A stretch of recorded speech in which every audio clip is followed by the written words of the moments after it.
Saudações a todos.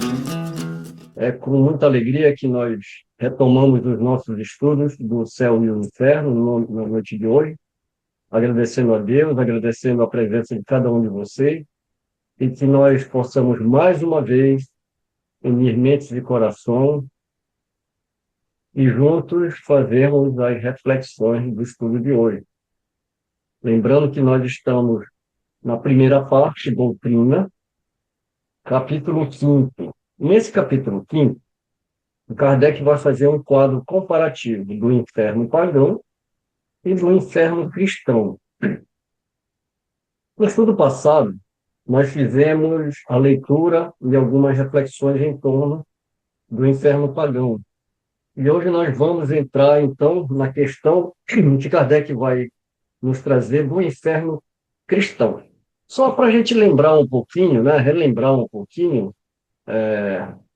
como nós iniciamos esse estudo, lembrando que o Kardec ele vai trazer 2 livros para trazer as ideias de um inferno pagão, que é As Aventuras de Telêmaco, de Fénelon, e hoje Kardec, a gente vai abordar o inferno cristão, e o livro escolhido por Kardec é O Inferno, de Auguste Calet. É bom ressaltar isso, porque eu já vi muitas pessoas falando que não entenderam muito bem essas temáticas dentro do céu e inferno, e eu acredito que foi mais por uma falta de fazer um estudo um pouquinho mais com calma, mais apurado, porque a gente vai, né, Marisa? A gente vai lendo, né? A gente vai lendo, vê, nossa, o que que tem a ver essa coisa de mitologia? E começa a achar que é Kardec que está tirando da cabeça dele essas ideias para falar desses infernos, e não é. Não, O tem tudo a Kardec, ver, né? ele... Porque Hum. tem tudo a ver, porque, ó, desculpa, gente. O atavismo ancestral a gente carregou durante muitos anos. Em princípio, parece que não, mas nós carregamos durante séculos a consequência desse dogmatismo, não só do catolicismo, mas de religiões ancestrais mesmo. Então, tem tudo a ver Kardec ter colocado, porque depois, justamente, vem a doutrina espírita trazer toda essa luz em cima da vida futura, né, do espírito. E quando Kardec ele vai preparar o céu e o inferno, a intenção central dele não era descrever apenas o destino das almas, né, após a morte, mas criar esse contraste crítico entre essas concepções que existiam na época.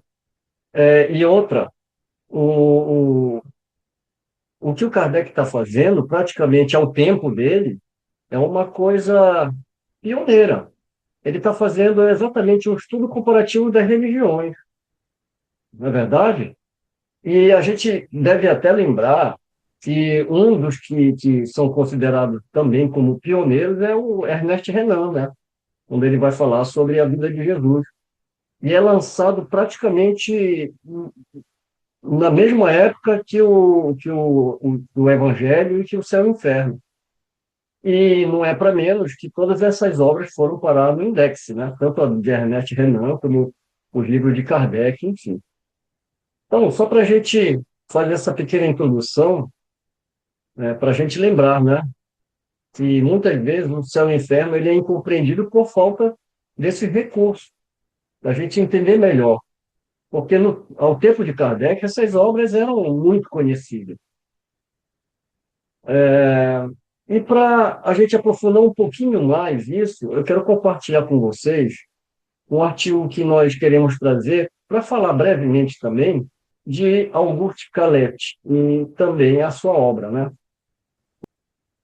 Então, vamos fazer uma breve apresentação de Auguste Calet e sua obra O Inferno, né? Em francês, L'Enfer, daqui é uma edição de 1863, um facsímile, né? Auguste Calet foi um pensador e escritor francês do século XIX, conhecido por sua obra singular e provocadora, intitulada O Inferno, publicada em 1858. Embora não tão amplamente conhecido quanto outros autores de sua época, Calet destacou-se por seu espírito livre, racional e profundamente moral, voltado à crítica das concepções teológicas tradicionais que, durante séculos, inspiraram o medo e a submissão das consciências. Em Um Inferno, ele propõe uma reflexão filosófica e simbólica sobre o destino da alma e a justiça divina, questionando as imagens sombrias e punitivas do inferno criadas por certas doutrinas religiosas. A obra se apresenta como uma viagem moral e alegórica, na qual o autor convida o leitor a abandonar a visão de um Deus vingativo e a reconhecer em seu lugar a presença de uma justiça universal, racional e misericordiosa, compatível com o progresso espiritual e com a razão. Com linguagem vigorosa e visão ética elevada, Calet denuncia os abusos da fé baseada no medo e proclama uma filosofia espiritual de responsabilidade e regeneração, em que cada alma constrói o próprio destino pelas leis morais do universo. Assim, o inferno não é uma negação do além, mas uma releitura moral e racional do castigo e da expiação, afinada com o espírito de liberdade de pensamento que marcou o século XIX. Mais do que uma obra de crítica religiosa, O Inferno é uma meditação sobre a consciência, a justiça e o sentido do bem, convidando o leitor a compreender que o verdadeiro inferno não está em um lugar físico, mas no afastamento voluntário da luz interior e da lei moral que rege o universo.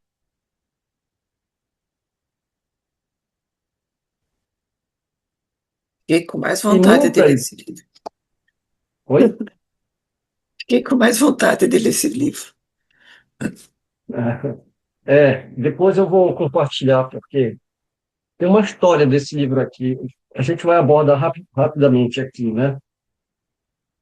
E o intuito é justamente esse, né? De esclarecer ao leitor, porque, como a gente sabe, é uma obra pouco lida, mesmo pelos espíritas, né? Então, deixar bem claro. E quando a gente for entrar no texto, a gente vê um inferno sendo descrito, mas, ao mesmo tempo, sendo escrito com um olhar crítico, né? Isso confunde, porque às vezes a pessoa acha que tudo que está escrito ali foi Kardec. Não, Kardec se serviu dessas obras, como a gente já ressaltou. Vamos falar um pouquinho mais sobre o livro propriamente dito, O Inferno de Auguste Calet, o livro que provocou Roma. Quando o francês Auguste Calet publicou seu livro O Inferno, em meados do século XIX, talvez não imaginasse o tamanho da comoção que sua obra despertaria. Escrita em tom filosófico e moralizante, a obra procurava refletir sobre a justiça divina e o sentido das penas eternas, discutindo se seria compatível com a bondade de Deus um castigo sem fim. Mas, para a Igreja Católica do tempo, essas reflexões ultrapassavam os limites da especulação teológica e tocavam diretamente nos pilares de um dos dogmas mais temidos do cristianismo, a eternidade do inferno. Publicado inicialmente em francês, L'Enfer se espalhou rapidamente entre leitores livres pensadores e espiritualistas.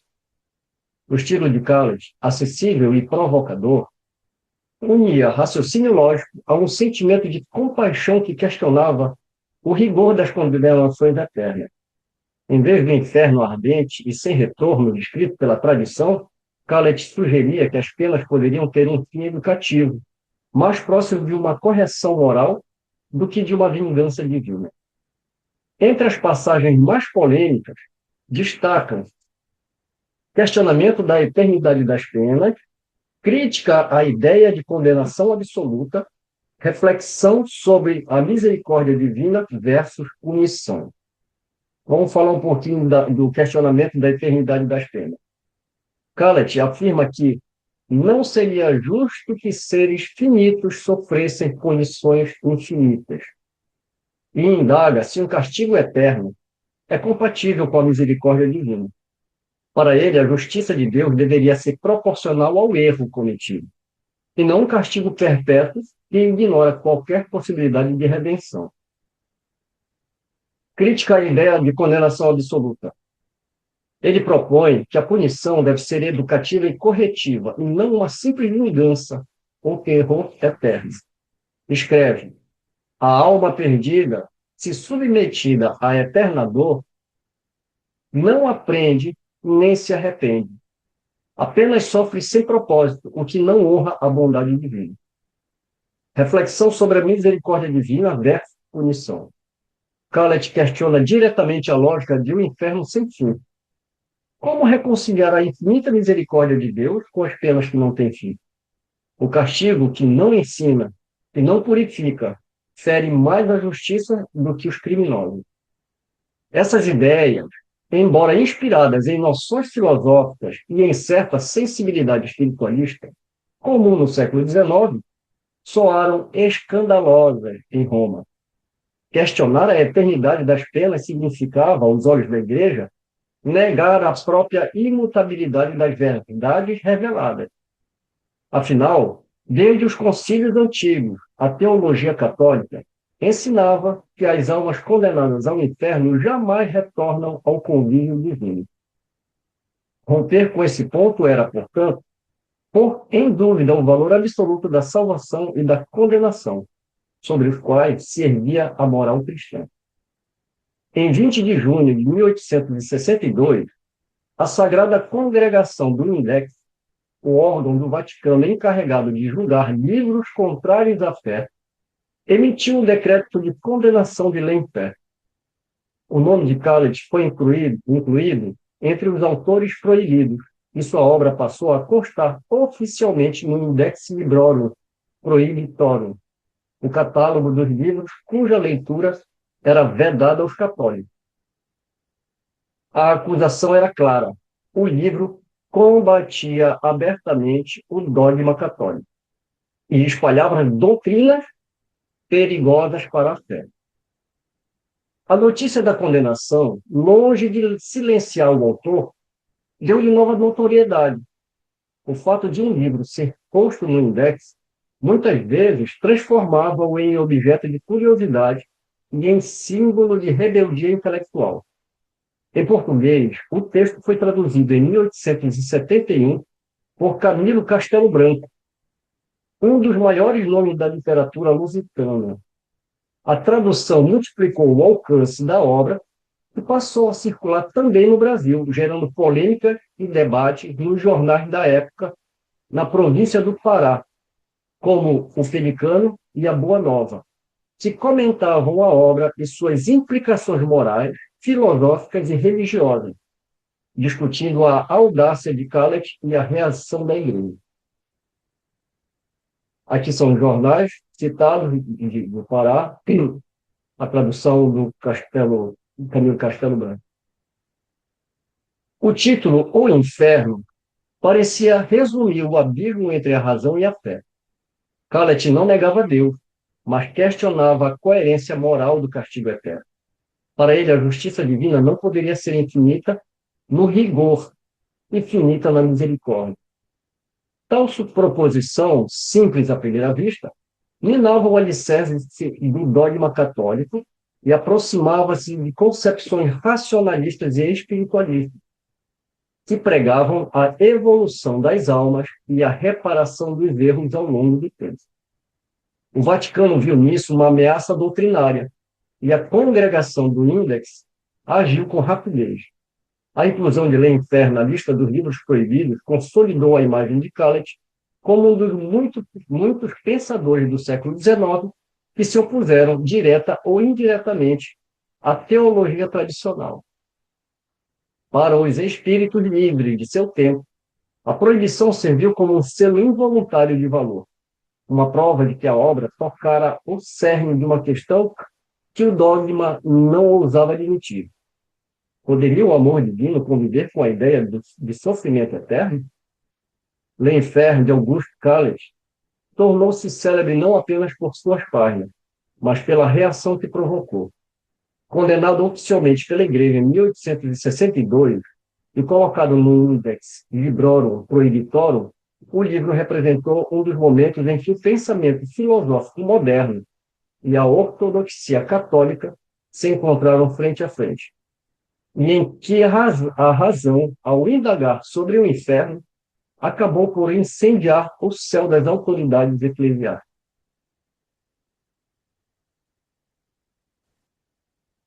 Então fica bem claro por que que Kardec escolhe essas obras. Antes da gente finalmente ir para o texto, quero compartilhar com vocês mais algumas curiosidades. Esse daqui é um livro de Fénelon, né?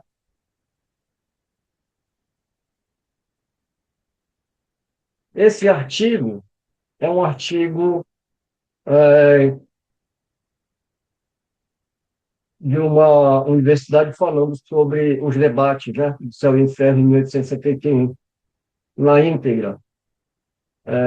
Os dois artigos dos dois jornais, né, falando leitura e colisão de pensamento. Isso daqui depois eu vou deixar tudo organizado na descrição, aí é só baixar, porque vai ficar tudo no Google Drive. Aliás, todos os documentos aqui, né? Aqui é o index, né? O index da Igreja Católica. Vamos fazer uma busca aqui rapidinho,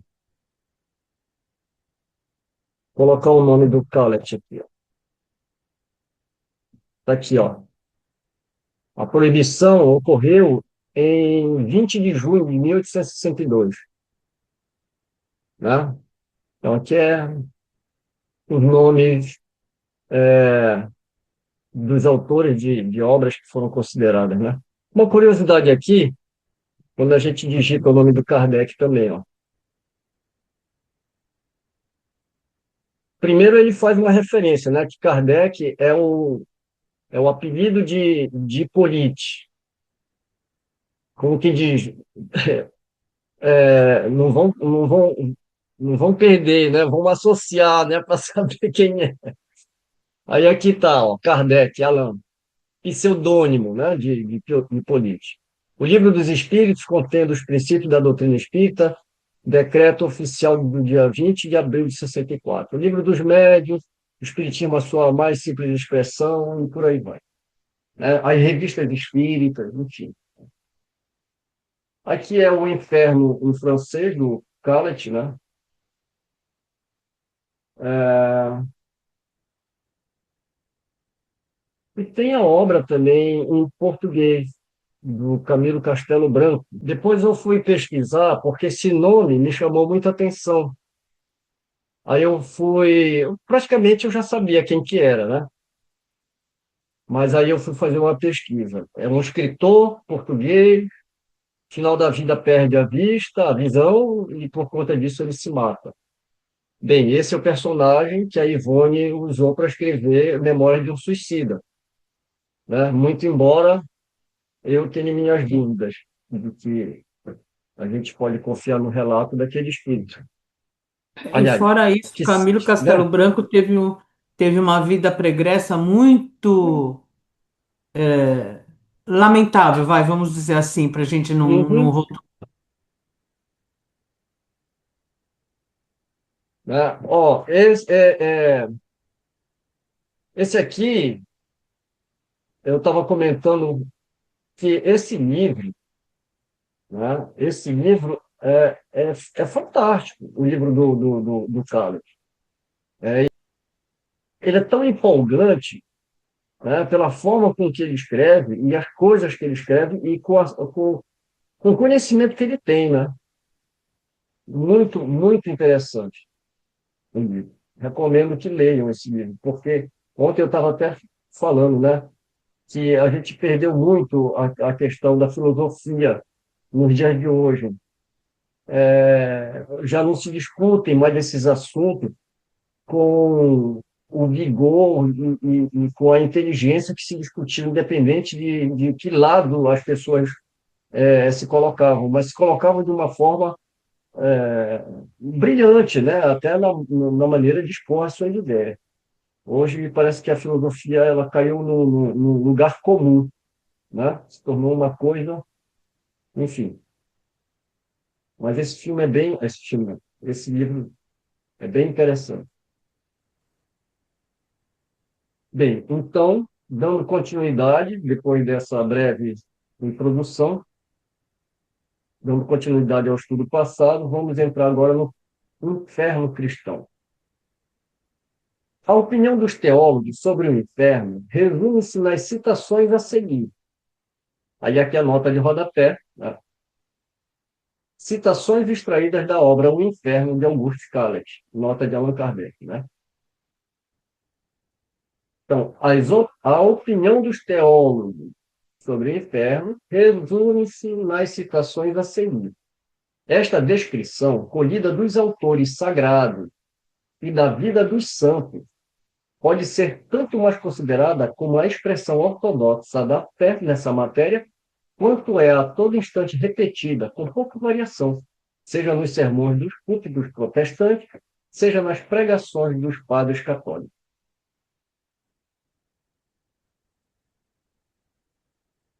E aqui iniciamos, então, as citações, já do livro O Inferno, de Auguste Calet. Os demônios são puramente espíritos e os condenados que se encontram presentemente no inferno também podem ser considerados como espíritos puramente, uma vez que apenas as suas almas ali desceram.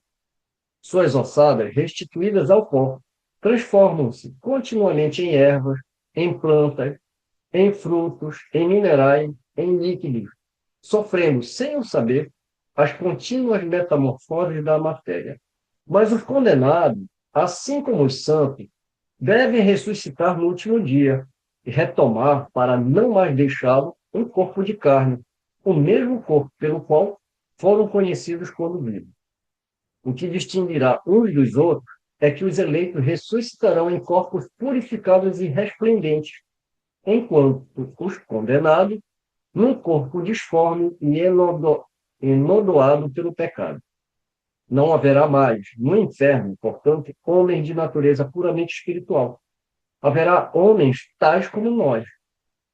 O inferno é, por conseguinte, um lugar físico, geográfico, material, uma vez que será povoado por criaturas terrestres com pés, mãos, boca, língua, dentes, ouvidos, olhos em tudo semelhantes aos nossos, assim como sangue nas veias e nervos sensíveis à dor. Onde está situado o inferno? Alguns doutores da religião o colocaram no próprio interior da Terra, enquanto outros em algum planeta desconhecido. A questão, no entanto, não foi resolvida em nenhum concílio. Dessa forma, estamos, com relação a esse assunto, limitados às conjecturas. O que se pode afirmar é que o inferno, qualquer que seja o lugar em que se situe, é um mundo composto de elementos materiais, mas um mundo sem sol, lua ou estrelas, e mais triste, inóspito e destituído de qualquer rudimento ou aspecto salutar que, mesmo nas regiões mais adversas deste mundo em que pecamos, podemos encontrar. Os teólogos mais cautelosos não se aventuraram a descrever, à maneira dos egípcios, hindus e gregos, todos os horrores dessa morada. Limitam-se a apresentar, à guisa de exemplo, um pouco que sobre esse assunto falam as Escrituras. O charco de fogo e enxofre do Apocalipse, os vermes de Isaías, vermes infestando eternamente os cadáveres de Tofel, os demônios a atormentar os homens cuja perdição causaram, e os homens a chorar e ranger os dentes, conforme a expressão dos evangelistas. Então, e mais uma vez ele aqui, né, ele já fazendo uma comparação com a doutrina pagã, né?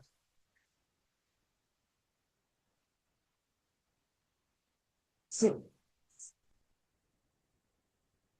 Santo Agostinho não concorda que sejam essas penas físicas simples descrições simbólicas dos sofrimentos morais. Ele admite um verdadeiro lago de enxofre, com vermes e serpentes de verdade, aguilhoando todas as partes dos corpos dos condenados, somando suas lacerações às do fogo. Ele julga, segundo um versículo de São Marcos, que esse fogo estranho, embora material como o nosso, agindo, portanto, sobre os corpos físicos, os conservaria como o sal conserva a carne das vítimas.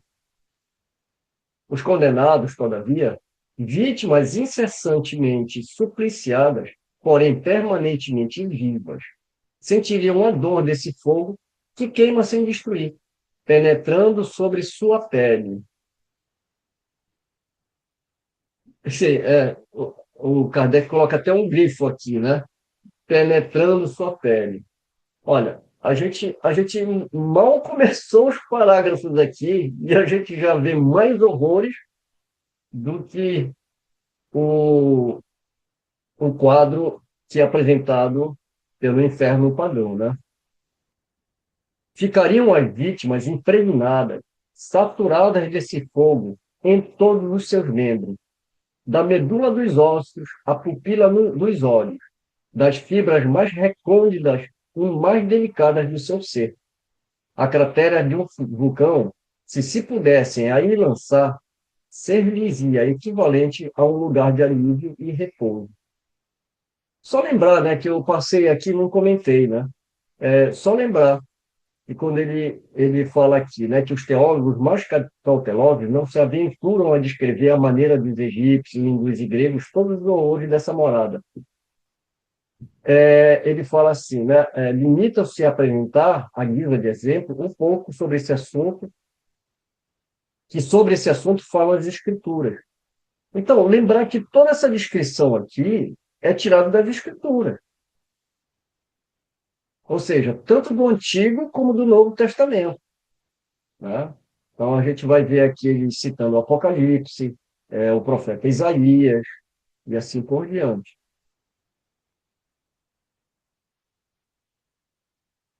Ou seja, como a Bíblia, segundo os dogmas, ela contém uma verdade incontestável, né, que você não pode questionar, fazendo-se a leitura ao pé da letra, já viu um horror que aqui nos leva, é o que está sendo descrito aqui. Assim, falam com toda a segurança os teólogos mais tímidos, discretos e comedidos. Não negam, aliás, que haja no inferno outros suplícios corporais. Apenas alegam que, para tratar do assunto, não têm um conhecimento ao menos tão suficiente e certo quanto o que lhes foi transmitido acerca do terrível suplício do fogo e do repugnante suplício dos vermes. Mas existem teólogos mais ousados ou informados que fazem descrições mais detalhadas, mais variadas e mais completas do inferno. Ademais, ainda que não se saiba em que lugar do espaço está situado esse inferno, há santos que o viram. Não que tenham estes últimos aí estado com a lira na mão, como Orfeu, ou empunhando a espada, tal qual Ulisses. Eles foram para lá transportados em espírito. Santa Teresa é um desses casos. Ao que parece, segundo a descrição da santa, existem cidades no inferno. Ela ali viu, ao menos, uma espécie de viela longa e estreita, como tantas que existem nas cidades antigas. Entrou nela, caminhando com horror por um charco pútrido, em que pululavam répteis monstruosos, tendo, porém, sua caminhada interrompida por uma muralha que bloqueava a rua. Havia nessa muralha um nicho onde Teresa se pôs de cócoras, sem se dar conta de como isso tenha se passado. Relata ela que aquele era um lugar que lhe estaria destinado caso ela abusasse em vida das graças que Deus derramava sobre o seu claustro em Ávila. Ainda que tivesse adentrado com espantosa facilidade um nicho de pedra, ela ali não conseguia, no entanto, seja sentar-se, deitar-se ou ficar de pé, e conseguia menos ainda sair daquele lugar. Essas terríveis paredes, vergando-se sobre ela, envolviam-na e apertavam-na, como se estivessem vivas. Parecia-lhe que a asfixiavam estrangulando-a ao mesmo tempo que a esfolavam viva, cortando-a em pedaços. Sentindo-se queimar, experimentava ao mesmo tempo toda espécie de angústias. Sem esperança alguma de socorro, tudo ao redor dela eram apenas trevas, conquanto ainda pudesse perceber, espantada, através das trevas, a hedionda viela em que se encontrava. Assim como toda a imunda vizinhança desta, espetáculo para ela tão intolerável quanto a constrição experimentada em sua prisão. Ali era decerto apenas um pequeno recanto do inferno.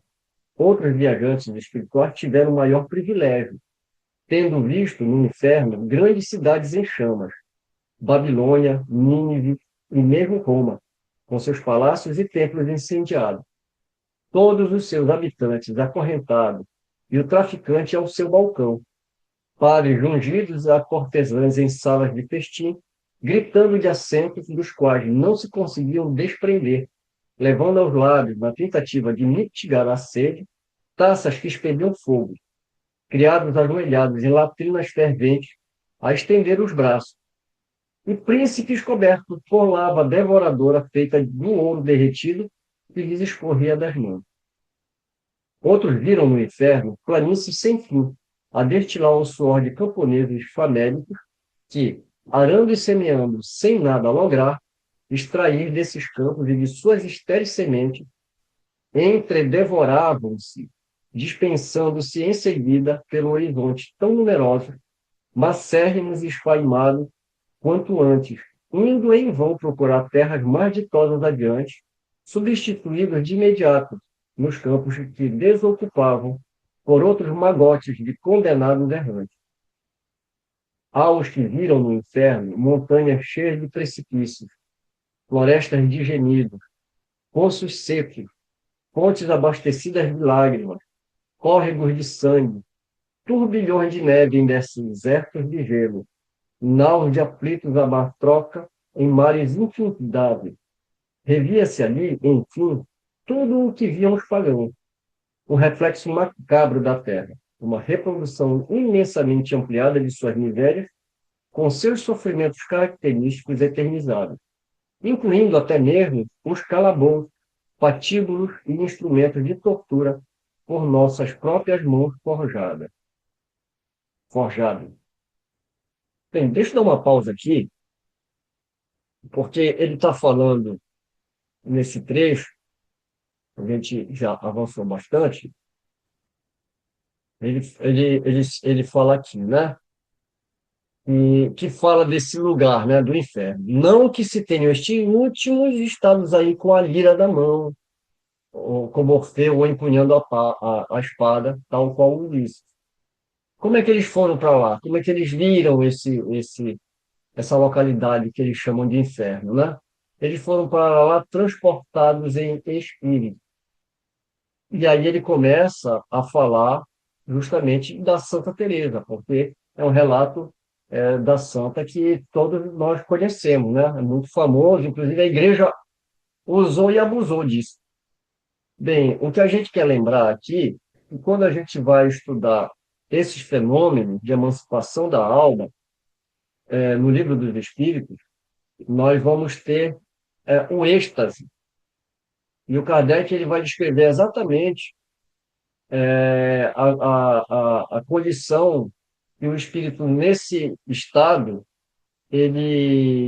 os relatos que podem advir, né, dessa emancipação da alma. Mas, se eu não estiver enganado, é 465 ou 475 no Livro dos Espíritos, alguma coisa assim, porque essa questão sempre me chamou muita atenção. E Kardec fala que o estado estático é o estado mais submetido a erro, porque é um estado de consciência muito alterada, né? E, e a gente vê e além disso, o estado estático, ele também mistura fatos do cotidiano, da vida. A gente já falou sobre isso numa outra ocasião, sobre Teresa d'Ávila, né? A muralha de Uhum. Ávila é exatamente aquilo que ela descreve, e até porque as muralhas eram justamente de defesa da cidade. Então, tem toda uma história, né, da muralha, enfim. Então, são estados, assim, absolutamente não confiáveis, né? Porque mistura o cotidiano com esse estado de consciência alterada, e aí, então, tem essa descrição. Como a gente comenta sobre obras mediúnicas, por exemplo, ah, então é mentira do espírito? Pode até não ser mentira do espírito, mas é a realidade que ele vive, né? Para isso a gente tem a escala espírita, a gente tem que saber localizar em que grau aquele espírito está, pelos relatos dele, pela visão dele sobre a vida. Porque se existisse realmente um inferno, todos os espíritos que se comunicaram com Kardec, eles teriam que ser uníssonos, não é verdade? Se existisse um É, céu, se existisse um inferno, todos os espíritos, independente do grau que eles estivessem na escala, eles teriam que dar um relato ali para a gente. com certeza. Começa por aí, né? E tem uma coisa, viu, Mário e meninas, né? E o Wilson também que está aí. O estado estático, a alteração da consciência é tão grande, por isso que a gente vê figuras assim absolutamente exóticas, místicas, como a Apocalipse de João, João também escreveu quando em estado estático. Então, toda aquela simbologia, sabe? Toda simbologia é um pensamento carregado de muita simbologia, justamente por ter uma alteração muito grande da consciência. Então, aí é uma misturança do dia a dia, do cotidiano, né? Com até pensamentos íntimos, vamos dizer assim, né? Naquilo que o espírito acredita. Então, por isso que é algo a ser considerado com muita cautela, né? Eu diria, com muita cautela. E ainda até hoje tem gente, né, no meio espírita que estuda Apocalipse tentando interpretar o pensamento de João. Então não dá para entender um negócio desse, né? Porque ainda nas escolas aí que obedecem a um programa das federativas, estuda-se o Apocalipse aí no quarto ano de aprendizes do Evangelho. Agora, se vocês me perguntarem por quê, eu não consigo encontrar um argumento lógico, né? Não consigo. A não ser uma determinação do próprio rustanguismo por trás e da própria, do próprio pensamento federativo. Continuando, há lá embaixo, de fato, demônios que, para mais efetivamente torturar os homens em seus corpos, fazem-se corpóreos também. Uns com asas de morcego, chifres, couraças de escamas, patas com garras, dentes agudos, mostram-se empunhando gládios e forquilhas, alicates e tenazes ardentes, serras e grelhas, folhas e clavas, utilizando-se da carne humana para exercer, por toda a eternidade, o ofício de cozinheiro e de carniceiro. Outros transformam-se em leões ou em enormes serpentes, arrastando suas vítimas até solitários covis. Estes transformam-se em corvos que arrancam os olhos dos culpados. Aqueles em dragões voadores que atacam os réprobos pelas costas e os levam, aterrorizados, sangrando e gritando em meio às trevas, para depois lançá-los num lago de enxofre. Aqui, nuvem de gafanhotos e escorpiões gigantescos, cuja visão dá calafrio e cujo odor causa náuseas, provocando convulsões ao menor contato. Acolá, monstros policéfalos, abrindo por todos os lados suas vorazes bocarras, agitando sobre suas cabeças disformes as crinas de serpes, esmagando os condenados entre as mandíbulas rubras de sangue, para depois cuspi-los macerados, porém sempre vivos, porquanto imortais. É muita atrocidade, né? E o cara não morre nunca, né? Ele está ali sofrendo, sendo judiado. Uma hora é no fogo, outra hora é mordido, ou uma hora arranca o olho. fora o pavor de ver essas criaturas, né? Esses demônios, de forma tangível, que lembram tão claramente os deuses do Amente e do Tártaro, assim como os ídolos adorados pelos fenícios, pelos moabitas e por outros gentios vizinhos da Judéia, não fazem nada ao acaso. Cada um tem a sua função, o seu encargo. O mal que praticam no inferno guarda relação com o mal que inspiraram e causaram na terra. Os condenados são punidos em todos os seus sentidos e órgãos, porque ofenderam a Deus, também por todos os seus órgãos e sentidos. Os glutões são punidos de uma forma pelos demônios da gula, e os preguiçosos de outra forma pelos demônios da preguiça. Os fornicadores, ainda de outra forma, pelos demônios da fornicação. E assim por diante, de maneiras tão variadas, quão variadas são as maneiras que há de pecar. Sentirão frio, ainda que queimem, e calor, ainda que congelem. Ansiarão a um tempo por repouso e por um movimento, sempre com fome e sede, e 1000 vezes mais cansados que um escravo ao fim do dia, mais doentes que os moribundos, mais alquebrados, mais inermes e ulcerados que os mártires, e isso para todo sempre. Nenhum demônio refuta ou jamais refutará a sua hedionda tarefa. Todos são, a esse respeito, bem disciplinados e fiéis na execução das ordens punitivas que receberam. Uma nota de rodapé. Esses mesmos demônios, rebeldes a Deus quanto ao bem, são de uma docilidade exemplar quanto à prática do mal, na qual nenhum deles recua ou hesita por toda a eternidade. Que estranha metamorfose operou-se neles, que haviam sido criados puros e perfeitos como os anjos. Nota de Allan Kardec. E é uma nota até com um toque de ironia, né?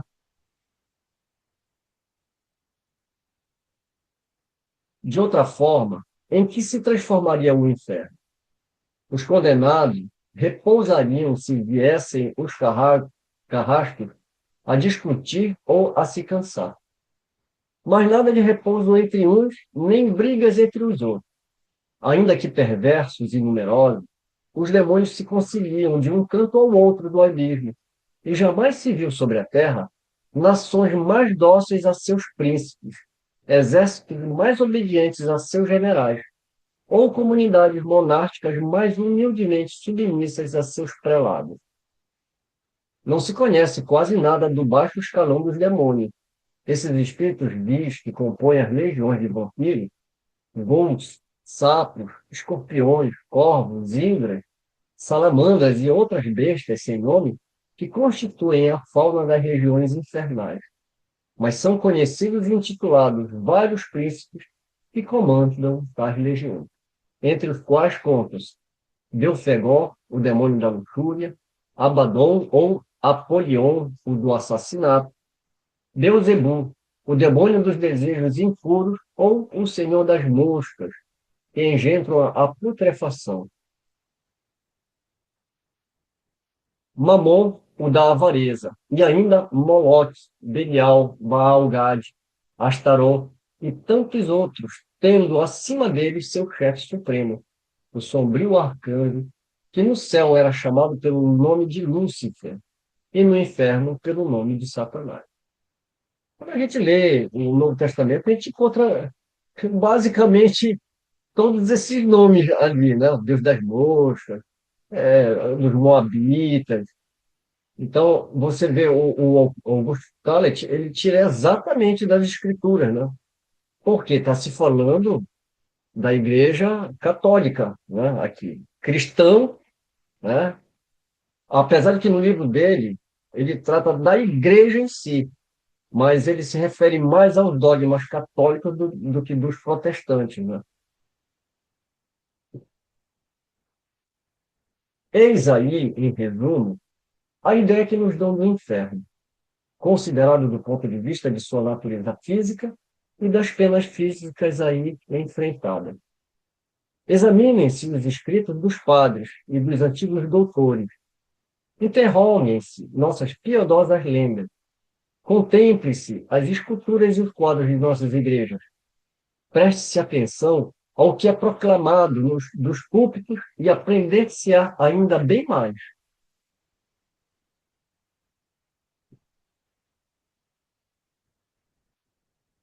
Agora, aqui é Kardec que retoma, né, o texto. A essa descrição, o autor acresce, ou seja, ele trouxe o texto de Calat até aqui. Aí ele interrompe e ele vai escrever. A essa descrição, o autor acresce as seguintes reflexões, cujo alcance cada um poderá compreender.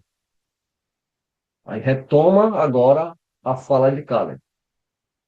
A ressurreição dos corpos é um milagre, mas é necessário um segundo milagre para dar a esses corpos mortais, já uma vez utilizados nas provas passageiras da vida, portanto, já uma vez destruídos, a virtude de subsistir sem que se desfaçam, numa fornalha na qual até mesmo os metais evaporariam.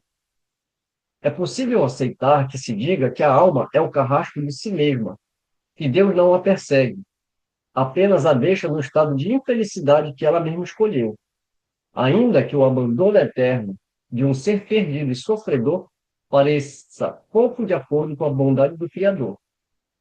Mas o que se diz acerca da alma e das penas espirituais não se pode, de modo algum, dizer dos corpos e das penas corporais. Para que se perpetuem essas penas corporais, não é suficiente que Deus se abstenha de agir, detendo a própria mão.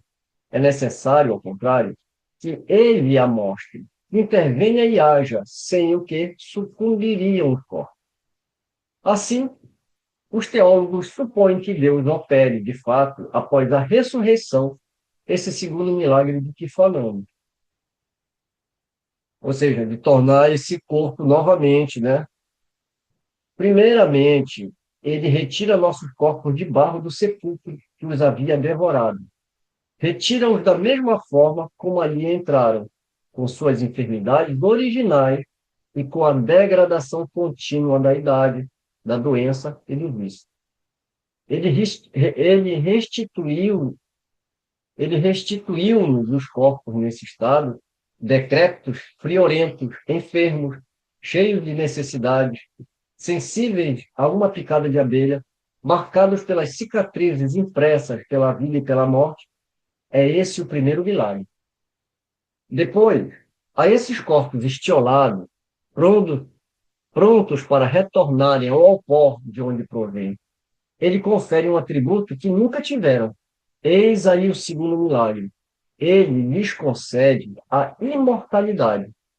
O mesmo dom que, em sua cólera, ou antes, em sua misericórdia, tomara de Adão ao sair do Éden. Enquanto imortal, Adão era invulnerável. E quando deixou de ser invulnerável, tornou-se mortal. A morte segue a dor de pé. Ótima, ótimas reflexões, né? Para a gente pensar. A ressurreição, portanto, não nos restabelece nem nas condições físicas do homem inocente, nem nas do homem culpado. Trata-se da ressurreição de nossas misérias somente, porém, com a adição de misérias novas, infinitamente piores. É, em certa medida, uma verdadeira criação, e a mais maliciosa que a imaginação ousou conceber. Deus muda de ideia, e para acrescer aos tormentos espirituais dos pecadores, os tormentos carnais que possam durar eternamente, muda subitamente, através de seu poder, as leis e as propriedades por ele mesmo estipuladas, desde o princípio, para os compostos da matéria. Ressuscita carnes enfermas e putrefatas, e agregando através de um laço indestrutível os elementos que tendem por si mesmos a se dispersar, ele mantém e perpetua contra a ordem natural essa podridão viva, lançando-a ao fogo. Não para purificá-la, mas para conservá-la tal como é, sensível, sofredora, ardente, horrível e, tal como a quer, imortal. Faz-se de Deus, por esse milagre, um dos algozes do inferno, porquanto, se os condenados só podem imputar a si mesmos os seus males espirituais, eles não podem, em contrapartida, atribuir os outros senão a Deus. Seria muito pouco, aparentemente, abandoná-los após sua morte à tristeza, ao arrependimento e a todas as angústias de uma alma que percebe ter perdido o bem supremo. Deus irá, nessa noite, segundo os teólogos, procurá-los no fundo desse abismo, trazendo-os por um instante à luz, não para os consolar, mas para revesti-los de um corpo hediondo, chamejante, imperecível, mais pestilento que a túnica de Dejanira, para somente então os abandonar para sempre.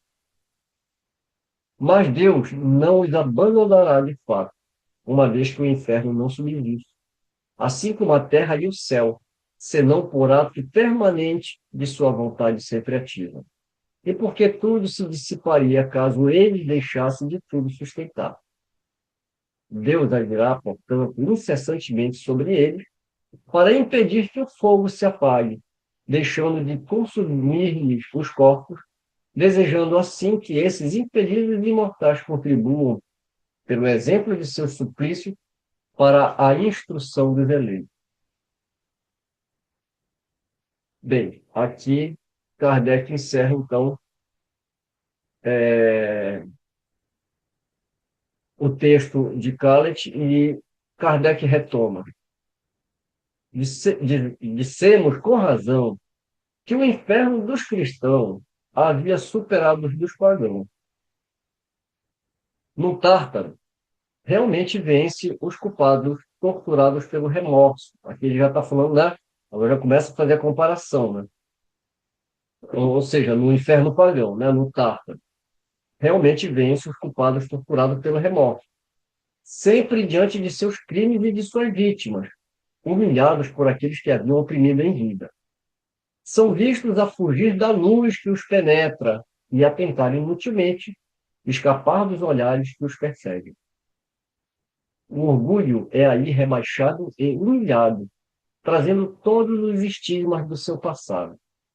Todos são punidos por suas próprias faltas, a tal ponto que, no caso de alguns, é suficiente que sejam entregues a si mesmos, porque é considerado inútil que se lhes acrescentem outros castigos. Mas são sombras, ou seja, almas com seus corpos fluídos, imagem de sua existência terrestre. Não se veem ali os homens retomando seus corpos carnais para sofrer materialmente, nem o fogo penetrar-lhes a pele e saturando até a medula dos ossos, nem o requinte e o refinamento dos suplícios que constituem a base do inferno moderno. Ali encontram-se juízes inflexíveis, mas justos, que aplicam as penas na proporção das faltas cometidas, ao passo que, no império de Satanás, são todos misturados nas mesmas torturas, sendo tudo nele fundamentado na materialidade, tendo sido dele banida a própria noção de equidade. Não há dúvidas de que hoje, até dentro da igreja, haja muitos homens sensatos que não admitem tais coisas ao pé da letra, nelas enxergando apenas alegorias, cujo sentido é preciso interpretar. Mas são apenas opiniões individuais que não têm muito peso. A crença no inferno material, com todas as suas consequências, ainda é um artigo de fé. Podemos perguntar como há homens tenham conseguido ver essas coisas em êxtase se elas não existem. Não cabe aqui explicar a origem das imagens fantásticas que, por vezes, se produzem com a aparência da realidade. E aqui ele está falando do êxtase, né? Diremos apenas que é preciso ver nisso uma prova da regra de que o êxtase é a menos segura de todas as revelações. E aqui nós temos uma nota de rodapé. Mas deixa eu completar aqui o parágrafo. O êxtase é uma prova da regra que o êxtase é a menos segura de todas as revelações, porque esse estado de superexcitação nem sempre representa o fato de uma liberação tão completa da alma como poderíamos crer, e porque nele frequentemente se encontra o reflexo das preocupações da véspera. Quando o cotidiano, né? As ideias com que se nutre o espírito e cujas impressões são guardadas pelo cérebro, ou melhor, pelo invólucro perispiritual, corresponde ao cérebro, reproduzem-se ampliadas como numa miragem, sob formas vaporosas, que se cruzam e se confundem, compondo quadro insólito. Deixa eu ler a nota de rodapé. Se bem que a gente já fez isso, né? Kardec recomenda a gente ir para o Livro dos Espíritos, no capítulo 8º, questões 443 a 444. Nós vimos aqui, né? No Livro dos Espíritos. E cita aqui, né? 443. Há coisas que o estático pensa ver, mas que evidentemente resultam de uma imaginação abalada pelas crenças e preconceitos terrenos. Assim, nem tudo que ele vê é real? Essa é a pergunta de Kardec. E os espíritos respondem. O que ele vê é real para ele. Mas como seu espírito está sempre sob a influência das ideias terrenas, pode ver à sua maneira, ou melhor dizendo, pode exprimir o que viu numa linguagem condizente com os seus preconceitos e as ideias que foi criado, ou com os vossos preconceitos, a fim de ser bem mais compreendido. É sobretudo nesse sentido que ele pode errar. Qual o grau de confiança que se pode depositar nas revelações dos estáticos? O estático pode enganar-se com muita frequência, sobretudo quando quer penetrar naquilo que deve continuar a ser mistério para o homem, porque então se deixa levar por suas próprias ideias, ou se torna joguete de espíritos enganadores que se aproveitam do seu entusiasmo para o fascinar. Eu vou aproveitar e dar uma paradinha aqui para ressaltar uma coisa que é importante no texto que Kardec traz do céu e inferno aqui. Aqui. As ideias com que se nutre o espírito e cujas impressões são guardadas pelo cérebro, ou melhor, pelo invólucro perispiritual correspondente ao cérebro. Né? Por quê? É, é o que a gente comenta. A gente só vai ter certeza absoluta do que é a raticidade quando nós estivermos sem a influência da matéria, ou seja, só quando a gente estiver desencarnado. Por quê? Porque ao voltar para o corpo, o que o nosso espírito capta no mundo espiritual, da erraticidade, o cérebro não consegue decodificar. Isso nos leva a uma outra questão, que é sobre o esquecimento do passado, né? E sobre a influência que o nosso corpo exerce sobre o nosso conhecimento da vida espiritual. Aliás, até das nossas próprias reencarnações, justamente para que a gente possa agir de uma forma mais livre, para a gente passar pelas nossas provas aqui na Terra, ainda nesse estado evolutivo que nós nos encontramos. É uma outra coisa que deve ser também aprofundada, né? Pensada, né? Pelo menos daqui. Então, quando ele traz isso daqui, é bem importante, né? Então, as impressões são guardadas pelo cérebro. E aí, o que que a gente vai fazer? O que que o nosso cérebro tem de referência? Né? Tem o nosso cotidiano, como ele coloca aqui, né?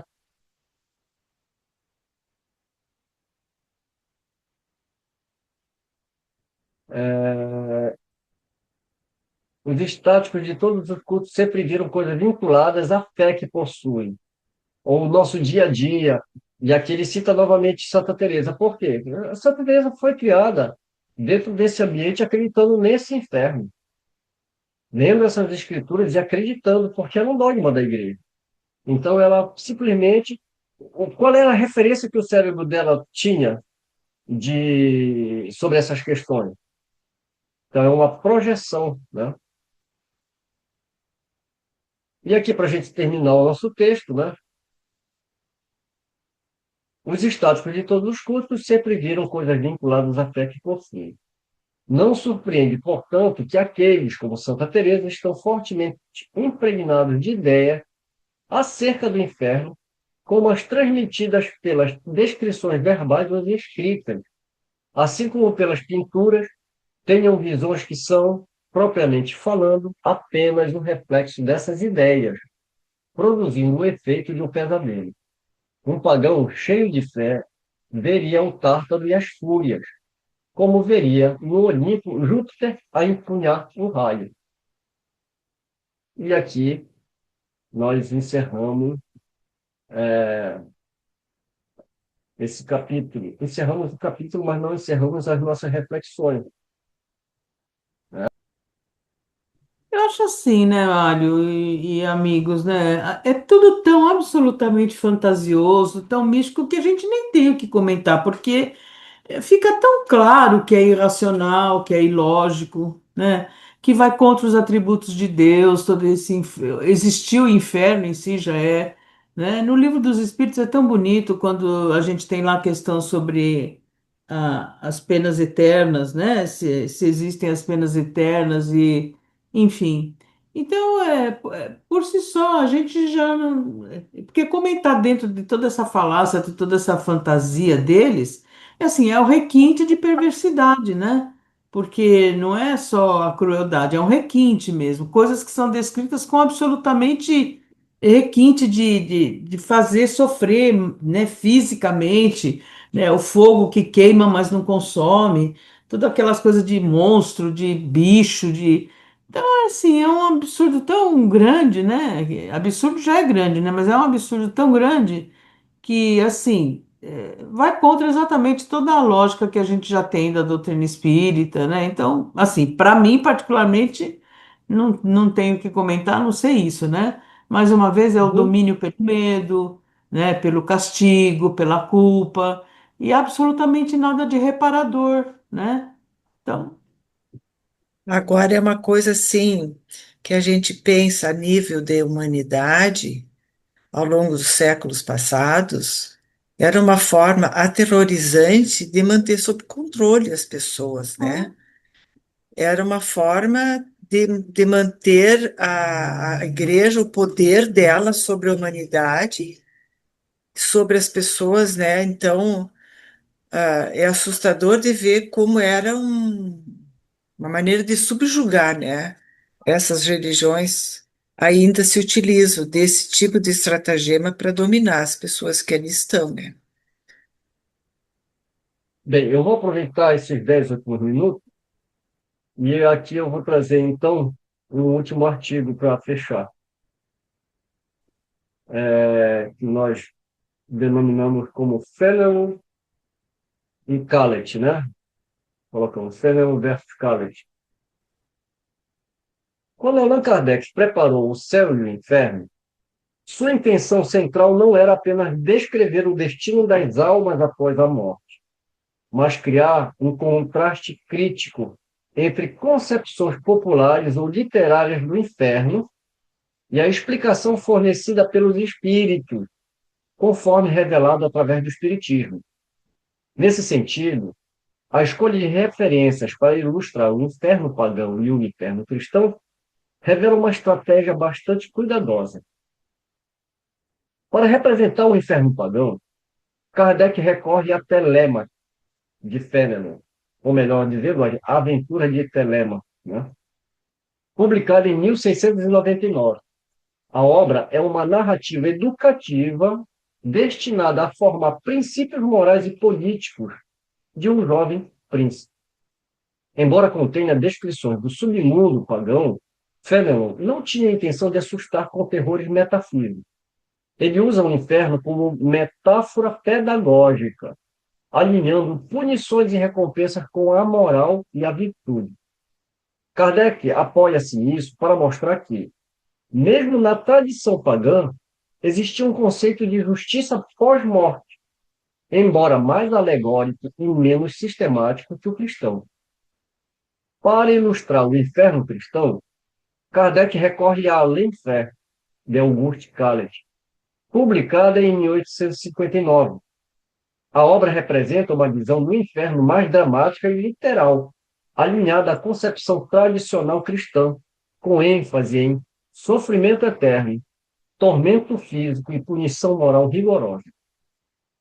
A escolha de Calet permitiu a Kardec mostrar aos leitores espíritas a radicalidade do dogma cristão, servindo de contraponto às mensagens espirituais de justiça, aprendizado e progresso apresentadas nos relatos do espírito. A estratégia de Kardec era, portanto, didática e comparativa. Ele não criava conceitos do zero, mas selecionava obras já conhecidas para que o leitor pudesse reconhecer e avaliar a diferença entre a tradição literária e religiosa vigente e a visão espírita baseada na experiência mediúnica e na lógica moral. Ao colocar lado a lado Telêmaque e Lenfer, Kardec evidencia que o conceito de castigo eterno, seja na tradição pagã ou cristã, era, em última análise, limitado, arbitrário ou literário. Isso reforçava a necessidade de uma nova compreensão da justiça divina, baseada na progressão das almas, na erraticidade e na pluralidade de mundos habitados. Além disso, a escolha dessas obras reflete o contexto editorial e cultural da França do século XIX. Telêmaque representava a tradição clássica e humanista, enquanto Calet era uma voz contemporânea, já discutida e criticada na imprensa francesa. Kardec aproveitou a notoriedade dessas obras para ampliar o impacto de sua argumentação, dialogando com leitores que já tinham algum contato com essas referências e reforçando a autoridade da doutrina espírita como uma síntese racional e moral das ideias espirituais. Em suma, a utilização de Telêmaque e Lenfer não é casual, mas cuidadosamente estratégica. Kardec constrói uma ponte entre a tradição literária e religiosa e a revelação espírita, usando obras existentes para demonstrar, por contraste, a coerência moral, científica e humanitária da nova abordagem sobre o destino da alma. A primeira edição de 1865 evidencia claramente essa preocupação de apresentar, de forma comparativa e fundamentada, a justiça pós-morte sob diferentes perspectivas culturais, preparando o leitor para a análise dos casos de espíritos que constituem a segunda parte da obra. É o que a gente vai ver, né? Na segunda parte, exemplos e todo aqueles depoimentos de espíritos de várias classes, vários graus na escala espírita. Nós trouxemos aqui um quadro comparativo entre o inferno pagão de Fénelon, o inferno cristão de Calet e a concepção espírita de Kardec. Então, nós temos aqui algumas colunas, né? Aspecto. E aqui as três colunas com o inferno pagão, descrito na obra de Fénelon, o inferno cristão, na obra de Calet, e a concepção espírita de Kardec. Natureza do castigo. Inferno pagão, mais alegórica, simbólica, punições servem para ensinar moral. Inferno cristão, literal e físico, sofrimento eterno. Concepção espírita, consequência natural das ações, sofrimento proporcional, educativo. Duração de castigo, inferno pagão, temporário ou variável, não eterno. Inferno cristão, eternidade, sofrimento perpétuo. Concepção espírita, temporária ou até reparação do espírito, evolução gradual. Objetivo, inferno pagão, educação moral e social, instruir o príncipe. Inferno cristão, punição severa para crimes e pecado, reafirmar temor de Deus. Concepção espírita, aprendizado, reforma e progresso moral do espírito. Método de punição, Aqui é simbólico, psicológico ou imaginativo. Tortura física, espiritual, ênfase no terror. Interior, psicológico, espiritual. Sofrimento acompanha a consciência da culpa. Origem da doutrina, inferno pagão. Tradição literária e pedagógica clássica. Inferno cristão. Doutrina cristã tradicional, influenciada por dogma, imaginação popular. Concepção espírita. Revelação mediúnica e racional. Observação de espíritos e lógica moral. Base filosófica do inferno pagão. Moral humanista e virtudes cívicas. Inferno cristão. Justiça divina punitiva e eterna. Concepção espírita. Justiça divina e equilibrada. Evolução contínua da alma. Mensagem central no inferno pagão. Incentivar virtude e prudência. Inferno cristão. Inspirar medo e obediência religiosa. Concepção espírita. Promover compreensão, reforma moral e progresso espiritual. Este quadro evidencia claramente como Kardec constrói o contraste que fundamenta a sua obra. O inferno tradicional é limitado e arbitrário, seja literário ou dogmático, enquanto a visão espírita é racional, proporcional e educativa, orientada para o progresso das almas. Muito bom, Mário, hein? Muito bom, parabéns. Fez uma síntese ótima. Muito bom. Bem, então assim a gente termina mais um estudo com essas reflexões e com esse quadro final que nós apresentamos. Acreditamos que tenha sido bem proveitoso o estudo de hoje, sabendo que sempre a gente pode melhorar. Vamos explorar o capítulo 6º, o purgatório. Olha só, a gente passou pelo céu, foi para o inferno, ficou comparando o inferno com o outro e agora a gente vai para o purgatório. A gente está bom de caminhada, né? Então, encontro todos vocês lá, no purgatório. Um beijo no coração de todos e até lá, no purgatório.